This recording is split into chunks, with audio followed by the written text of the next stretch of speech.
Tonight, I've come to this place where it all began to speak as plainly as I can to the nation. All systems are go. This is a rock. How much do you want for it? I want $900 trillion. You have what's been described as an egg-shaped penis. Ayo, my best friend's rich check.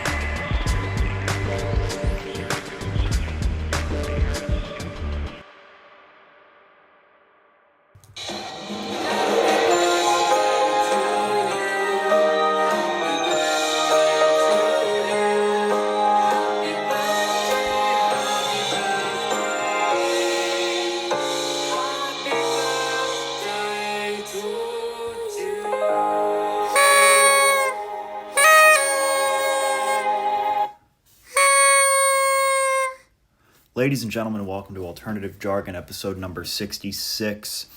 It is the 4-year anniversary of this podcast. The podcast is 4 years old, ladies and gents.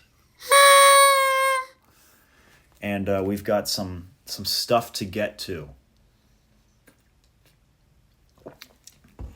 It's been a couple of months, and we've got a lot of stuff to catch up with here. The title of the episode, you can see it yourself. What the hell is happening? What the hell is happening, okay? This episode's going to be all about Israel, all about the Epstein files. We're talking about Israel and the Epstein files, and I want to preface this episode by saying that I am slightly suicidal, okay? If I die, it might have been me, okay? It could have been me. It maybe wasn't the Mossad. It maybe wasn't Israel. If I turn up in a ditch somewhere, dead, don't point the finger at Israel. Israel's innocent. They're innocent, okay? They're probably innocent. All right. I want to preface this whole episode also by saying that if these files leaked, everything would likely crumble. Everything. The people implicated in the Jeffrey Epstein scandal, they span far and wide, and I think they span far and wider than even we know. We all know there's some pictures with Trump at parties. We all know there's some pictures with Musk at parties. We know Bill Clinton flew on the plane. We know Prince Andrew flew on the plane. We know he was best buds with Bill Gates, helped him get a divorce and leave his wife as little as possible. We know Stephen Hawking was involved. That one was funny. And I'm not going to speak too much on that one because episode 28 of this show, I decided to make some jokes about Stephen Hawking raping kids, potentially, and YouTube didn't really like that. Speaking of YouTube not liking things, let's just get them all out of the way now. If they're going to take this down, let's do it 3 minutes in before I talk for a while. And, that's a waste of breath. I could do a lot more things with that breath. So let's just get some words out of the way. Okay, I already said rape. Let's go with sexual assault, pedophile, pedophilia, rapist, sexual crimes, murder, assassination, killing, death. What else is there? Okay, no unaliving, no graping around here. This isn't the freaking produce department. We're talking about people who rape kids on an island. But anyway, everyone in the entire world wants these files to come out, except for the people implicated. I can't say that word for some reason tonight. Except for the people implicated. It just so turns out, though, that those people are the most powerful people in the world, from governments around the world, from the richest billionaires in the world, everywhere. One thing I'm going to say, though, is it makes no sense how Trump and his administration, quote-unquote, tackled this issue, okay? It's not a shocker at all that the Epstein files are not being released. Everyone probably could have seen this coming somehow, some way. But what is a shocker is how Trump and his people are reacting to and taking this whole thing. It doesn't make any sense. A huge part of Trump and his campaign rhetoric for the last half decade or so have been about Epstein. That's a key issue among people from all walks of life, from all political backgrounds. It's one of the very few things in this country today that right, left, black, white, Jew, Gentile can look at and go, well, maybe not Jew, Gentile. I'm just kidding. But everyone can go, yeah, I don't think it's good that people who raped kids on an island or in a New York townhouse or in a New Mexico compound, I don't think those people should be able to walk free. By the way, no one's talking about Epstein's New Mexico compound. Everyone knows about his island. A lot of people know he lived in Palm Beach. A lot of people know he had a townhouse in Manhattan. But nobody is talking about Epstein's compound over in New Mexico. Let me make sure. Yeah. So I wasn't just making this up. You know, I watched a lot of weird stuff back in 2020 during the deep, dark depressions of the original pandemic, and, stumbled into a lot of stuff. So sometimes I have these thoughts that pop back in my head, and they're like, but did you know Biden had a submarine on Epstein's island? And I'm kind of like, was that something I saw at 4 a.m. on rumble.com after 18 Mountain Dews? Or was that something that, maybe you get what I'm saying? But yeah, anyway. Well, as I was saying, it was a huge part of Trump's campaign in 2020 and 2024. Maybe not huge. It's not as big as, the border wall. It's not anything like that. But here and there, he would slip a comment about Epstein.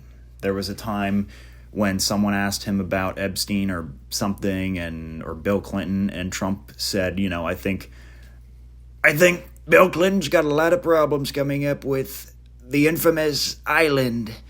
I'm pretty sure that's like a direct quote.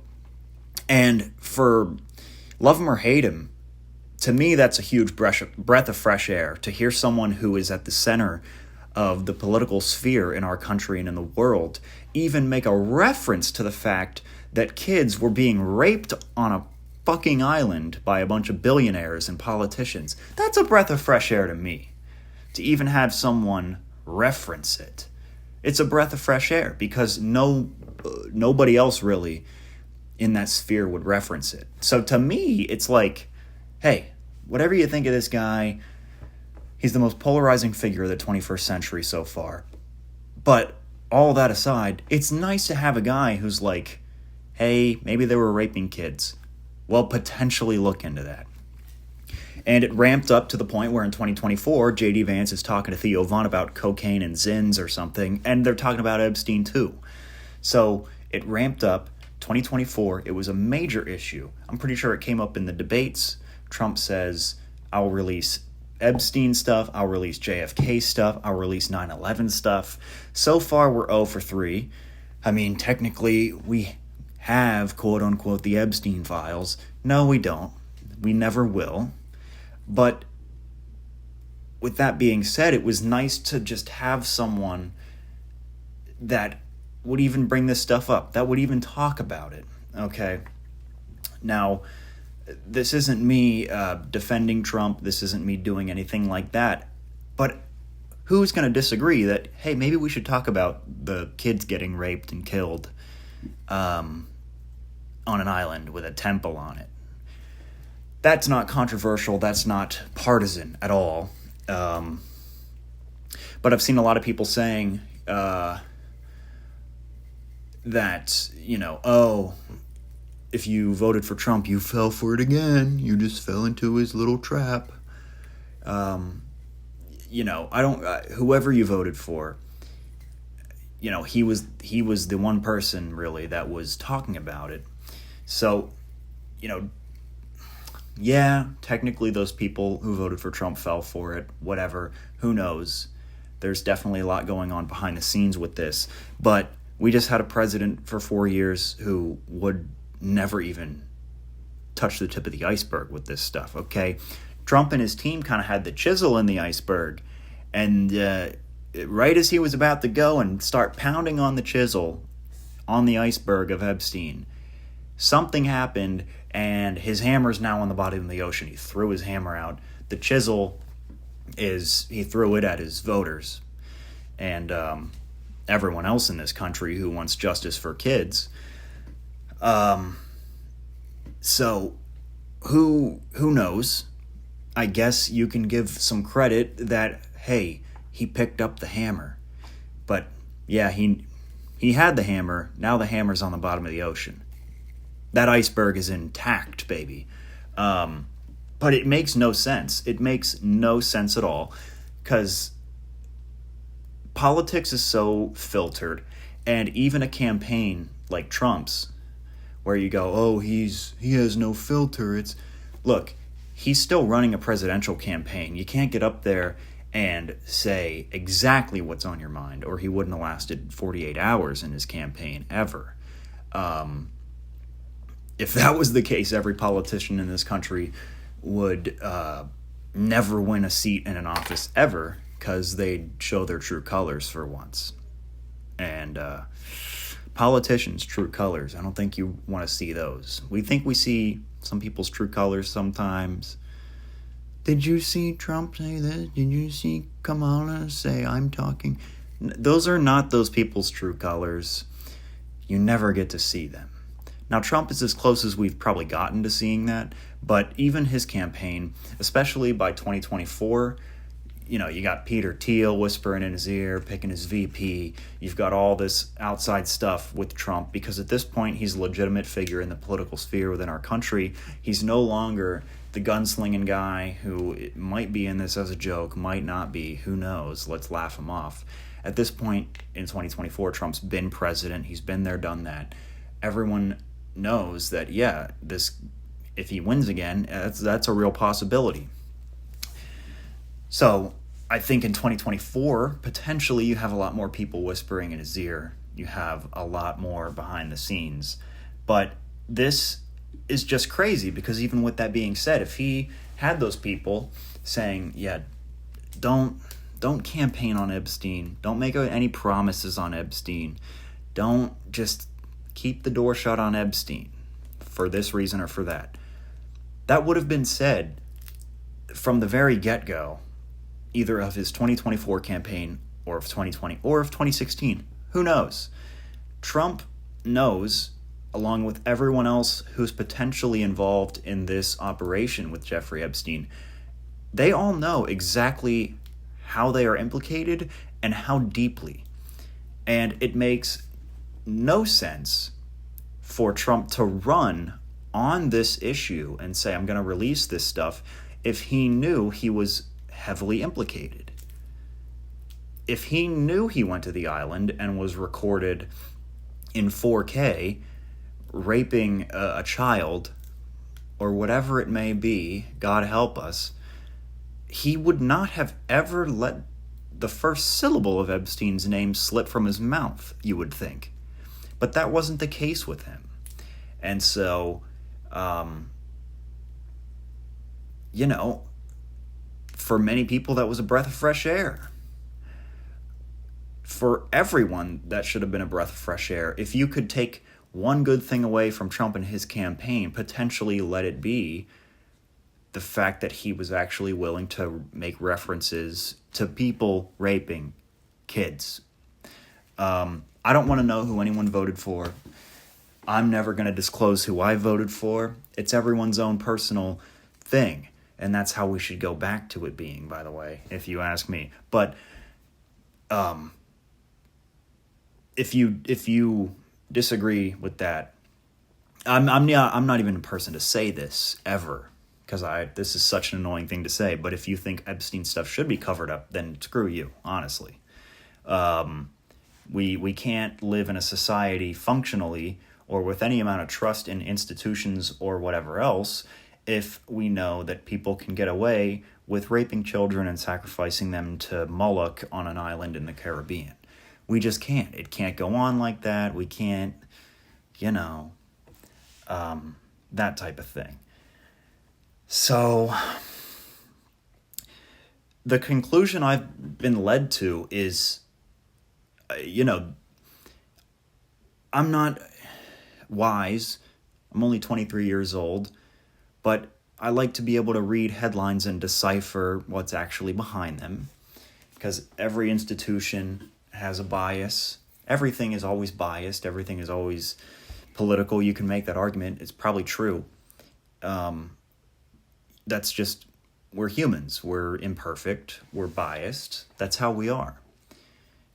But usually I can kind of be able to sit back and say, I think I might have a shot at what's really going on here. And this is one of the stories that made a lot of sense until recently in my head. It made a lot of sense, however you want to say it. People trying to shoot Trump last summer when he's the only guy talking about Epstein. The pieces kind of fit together there. Every mainstream institution kind of being against Trump. Obviously, you have Fox, that type of thing. But I'm talking about in 2020 and 2016, that type of thing. That, I'm not even saying that's the case, but it kind of adds up when you think about Epstein. If all these powerful people are involved in this, whatever it is, it makes sense why people would take shots at him. Thomas Matthew Crooks, which, by the way, to this day, we still know nothing about the guy. But now, the whole Epstein thing makes no sense to me. And this seemed like a pretty clear-cut thing. It seemed kind of clear-cut to me.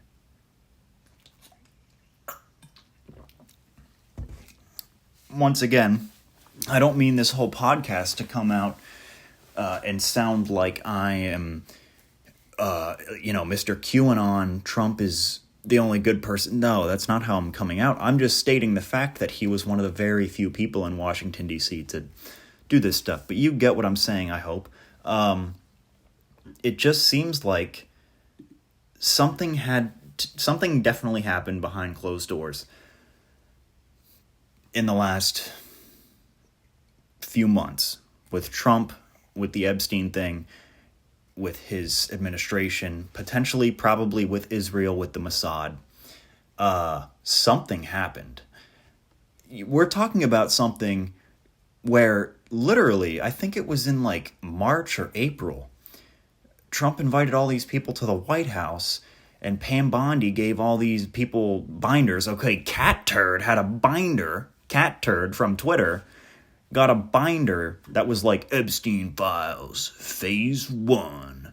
Now, I'm pretty sure those binders were full of a bunch of paragraphs of text with like black boxes over them because everything was redacted, obviously. Okay, the day that Epstein was killed in prison, they probably already had all that done. It's been 6 years.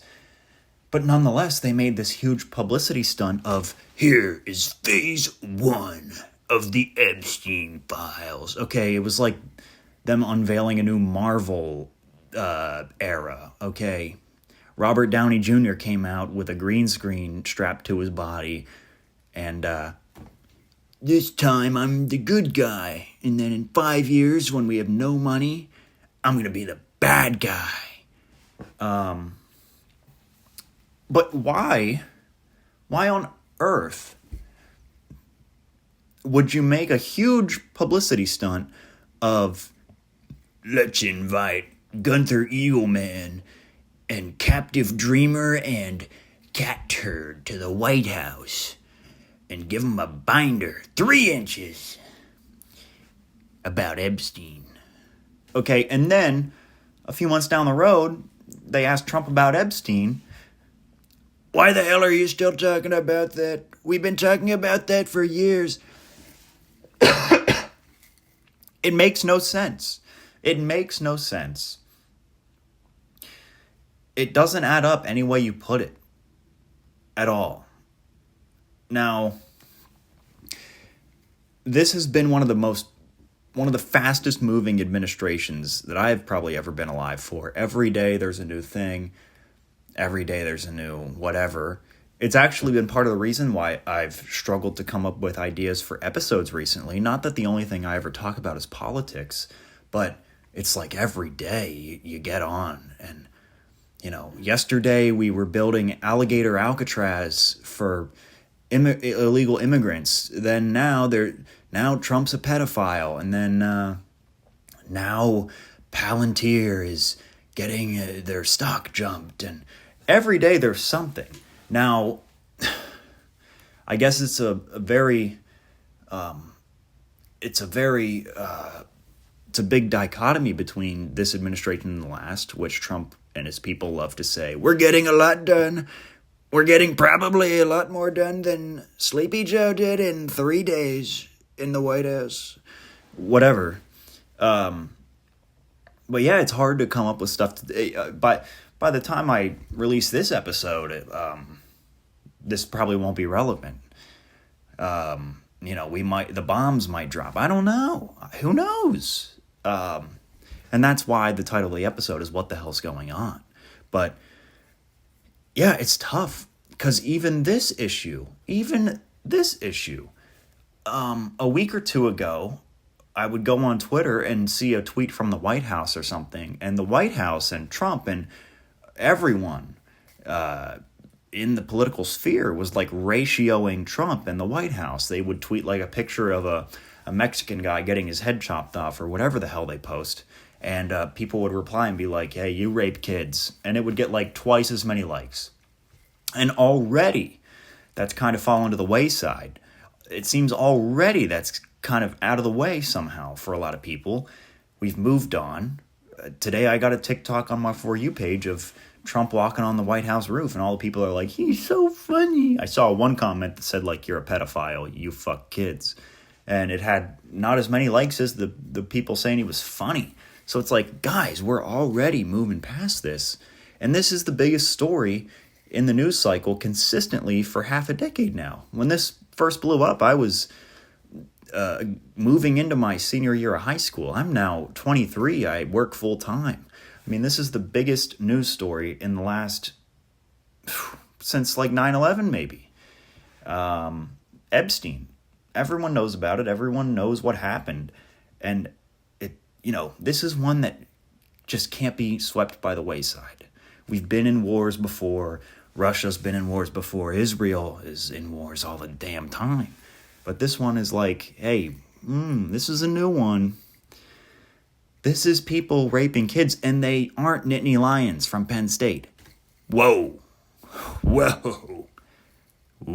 Okay, this is serious. Okay, this was not our offensive coordinator. This guy couldn't coach the football team, or we'd let him off maybe. Okay, we might let him off if he knew how to run cover 3 against Ohio State, for freak's sake. It's the biggest thing in the world. And like I said earlier, everyone knows what happened. And everyone can agree on that. And, I don't want to sound like one of those people, but this can't get out. I hate this term, but like, if this got out, it might finally cause like a rising up of normal people against satanic pedophiles. Potentially. But then again, who knows? It might, even if the whole list got leaked, it might be like, Leo DiCaprio was seen on Fifth Avenue filming his new movie for Martin Scorsese. This comes weeks after it was confirmed and released in 4K of him raping a child on Epstein's Island. Click our link in bio and see the full article on TMZ.com. And the comments would be like, he looks good now. Did he get on Ozempic? He looks a lot better. So who knows? I don't know. The trend, like the nothing ever happens trend, I don't know if anyone's seen that. It's a huge thing on Twitter. I've seen it sometimes on Instagram. But it is kind of true. Nothing ever happens. We have little stuff here and there, but we haven't found out what happened in the Miami Mall last year. We don't know We never got Epstein. We never got JFK. We never got 9/11. We never got COVID. So, but I digress. I've been digressing. I have a few theories about what potentially could have happened behind closed doors with Trump. It's the only things that make any logical sense to me after this whole debacle with him just shutting the whole Epstein thing down out of nowhere. I feel like, now, first of all, I'm going to say this too. I'm like 99% sure that Epstein worked for the Mossad. It only makes sense, okay? It only makes sense, especially with our current administration literally kissing the ground that Israel walks on. All of that, I don't know. Now I've seen headlines that Jeffrey Epstein worked for China and Russia. Okay. I mean, what is the equivalent to that statement? We've heard China and Russia so much over the past decade about everything. Now, China and Russia are not blameless. They're not innocent nations. They have a lot of power, and they do some weird stuff. But Epstein? Really? Really? You mean the Jewish guy from New York City who was a math teacher one day and was basically married to the daughter of the man who wrote every textbook in history and was a Jewish guy who worked for Israel? He's not connected to Israel in any way? Huh? Anyway, the only thing I can come to is Israel threatened Trump somehow with something. Because it's not like it's just people in his cabinet or his administration that are against this. Every time Epstein is mentioned now in front of Trump, he blows up about it. Now, the Mossad, they're probably the best intelligence agency in the world. And obviously, if you're the best intelligence, it means you're the worst. It means you're the most evil, most likely. The CIA is pretty damn good. Who knows what the KGB... what is it? I think that's the Russia's FBI, KGB. Maybe it's their CIA. I don't know. But, I mean, between us and Israel, we're pretty freaking good at, like, being evil here and there with our intelligence. We have MK Ultra. We have all this crazy stuff. And those are the ones that people know about. But the Mossad, from what we've heard, from what we know, is pretty freaking good. And by the way, this isn't even an anti-Semitic thing. I'm talking about Israel. I'm talking about the Mossad. I'm not talking about Jewish people. I have best friends that are Jewish. That's not what I'm talking about at all. And that's another thing.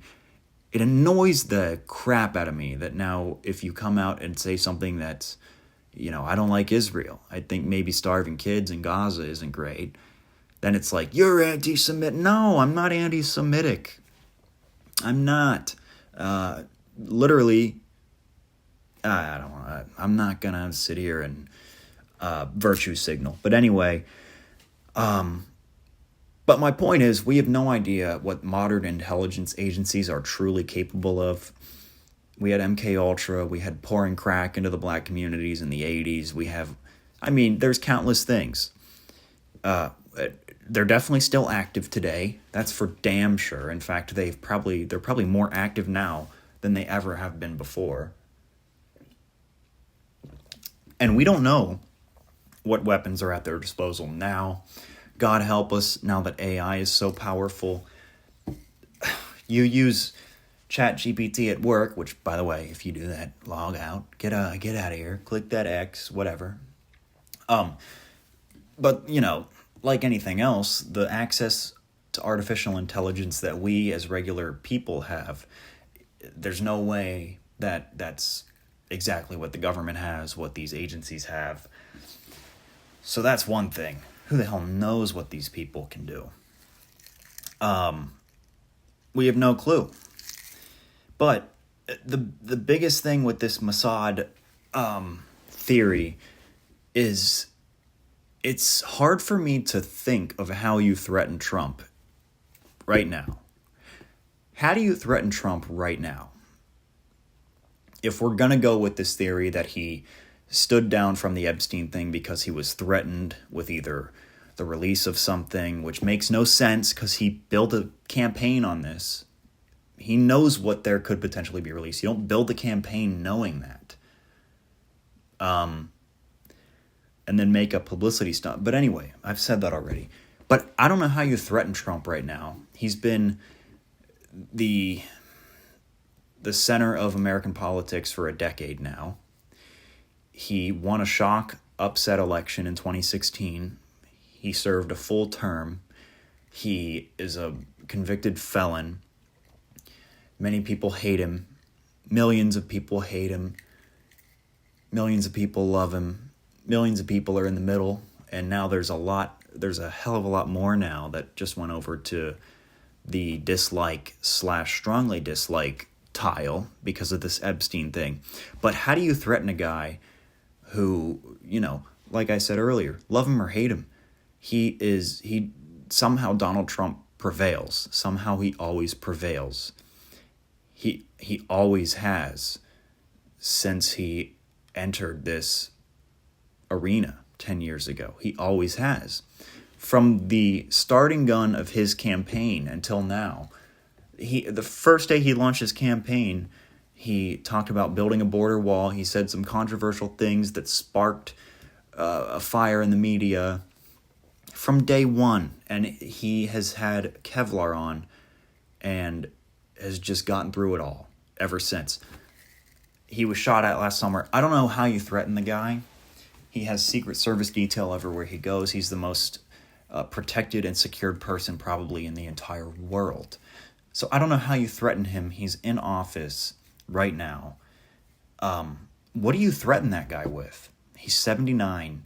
So if I'm Israel, or I'm the Mossad, or I'm whoever is behind this Epstein thing that doesn't want this to get out, what do you say to him to make him stand down from this? Because he's had nothing to lose for a long time now. And now he's in his second term. The guy's almost 80. What do you say to this guy to make him stand down? That truly is what baffles me the most about all of this whole thing. Is how do you make that guy stop? And once again, this sounds like I'm like Team MAGA, like fight.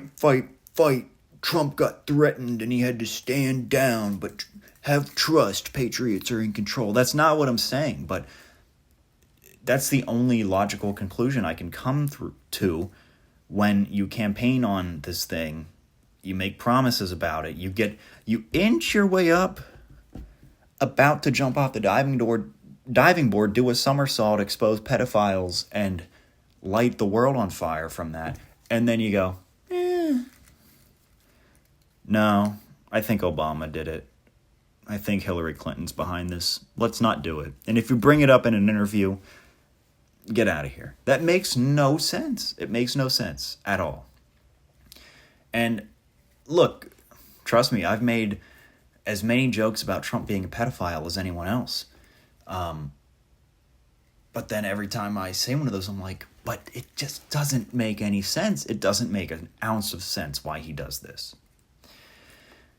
The only things I can think of is if you threaten the guy's family, or you have something in your back pocket that is just unspeakably insane that I probably couldn't even dream up sitting here right now. Okay. Now, the first thing that comes to mind when I try to dream these things up is maybe Netanyahu came to Trump and said, "If you release the files, Donald, put the tan suit on now." Maybe they brought out a tan suit. We know how that went. Tan suits, not good, not good. That's a big thing. Trump loves his navy blue. It could have been a tan suit issue. I don't know.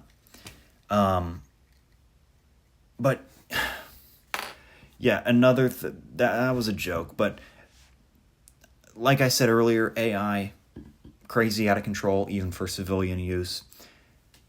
I don't even know how this would be possible, but maybe they made a threat. Hey, if you continue through and follow through with this, there's something we'll do with AI. I mean, I don't know. And maybe you and everyone you love will disappear, and we'll make it look like it was all just a happy coincidence. That's the thing, is I try to sit here and come up with stuff. How do you threaten someone with anything besides either death or blackmail? I mean, that's it. We're talking about a blackmail operation in Epstein that has the most powerful and rich people in the world that we know of guilty. It has all of them guilty.